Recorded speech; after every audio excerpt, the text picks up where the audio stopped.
There is no question about it. The year 1903 was an amazing time to be alive. That was the year when the Wright brothers proved that human beings could achieve flight. And it's also the year when the world was introduced to a marvelous new form of entertainment known as the Nickelodeon. Hello, my name is Arthur.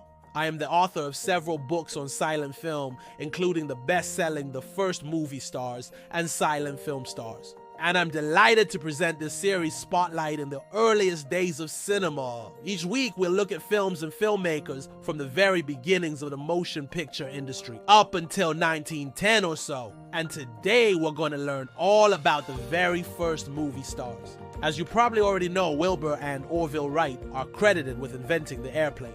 They made their first successful flight on December 17, 1903, and exactly 3 months later on March 24, 1904, the first airplane was put on display at the 1904 St. Louis World's Fair. But how did they get it there? Well, by train, of course. And who was responsible for transporting these geniuses from Dayton, Ohio to Missouri?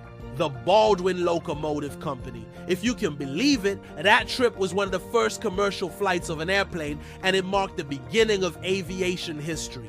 Today, we're gonna take a look at 4 wonderful movies starring 4 of the greatest stars of the era. And without further ado, let's meet our first star, the great Harry Houdini. Yes, that guy.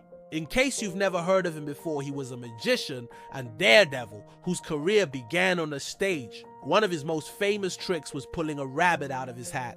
He learned the trick from a magician named David Devant, who helped launch Houdini's career and gave him his first big break.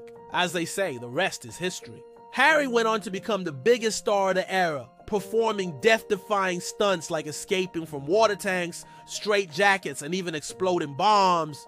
He was quite possibly the most famous man in the world. In 1908, Houdini starred in a film called The Man from Beyond.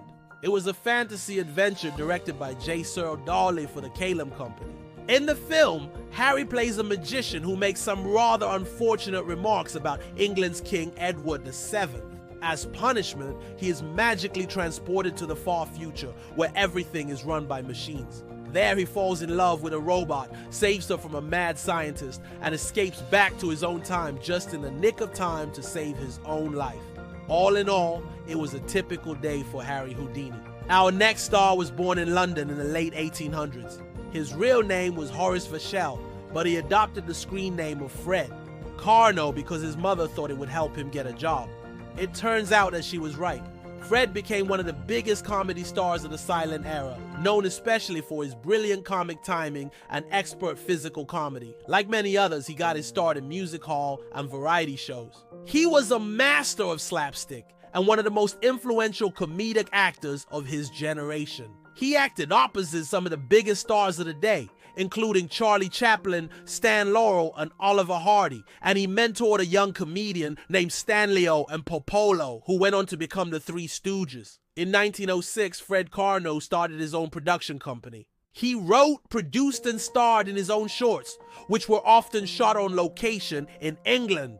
A typical Carno comedy might feature him as a henpecked husband or an incompetent waiter or a befuddled servant. He would bumble from one mishap to another, often getting himself tied up in hilarious fashion. Next up is one of the most beautiful women in Hollywood. Florence Lawrence was a pioneer of the film industry, a prolific actress, a writer, a director, and a producer. She was born in 1886 in Buffalo, New York, and was billed as the Biograph girl during the silent era. Her first movie was a 1913 Western called The Girl Who Came Round the Horn, which was released by the Biograph Company. She starred in hundreds of films over the years, often playing ingenues, society girls, and sweethearts. Her beauty was legendary, and she was a major sex symbol of the day. By the way, rumor has it that she was the inspiration for the character of Clara Bow in the 1952 movie Blood and Blackmail. How exciting is that? Florence had a huge impact on filmmaking and was one of the first actresses to appear on screen under her own name instead of a pseudonym. She was also one of the first women to drive a car in Hollywood. And in 1915, she founded the Florence Law Company, becoming one of the first female producers in Hollywood. She was well loved by fans and critics alike and was considered to be one of the top 5 stars of the era.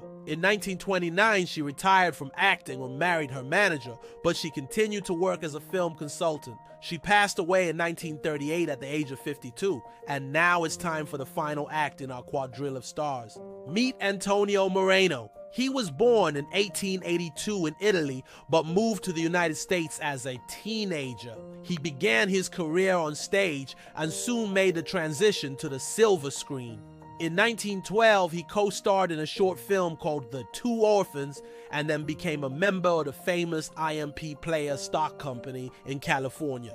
By 1914, he was under contract to Famous Players and Fairmount Pictures and was frequently cast as a Latin lover, thanks to his dashing good looks and charming smile. He starred alongside Mary Pickford in a number of hugely successful films, including The Warrens of Virginia, The Secret Sin, and A Prince for a Day. He also co-starred with another popular leading lady of the day, Lillian Walker, in The Price of a Single Man, The Hope of the Watauga, and The Little Town of Hope Valley.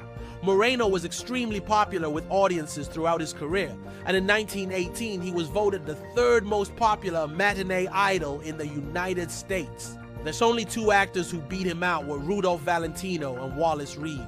He continued to make films through the early 1920s, and his last appearance was in a 1934 film called The Transgression.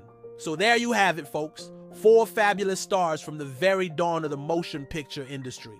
And what better place to showcase them than the Nickel Plate Theater, where the seats are plush and spacious, the air conditioning is icy cold, and the show is free.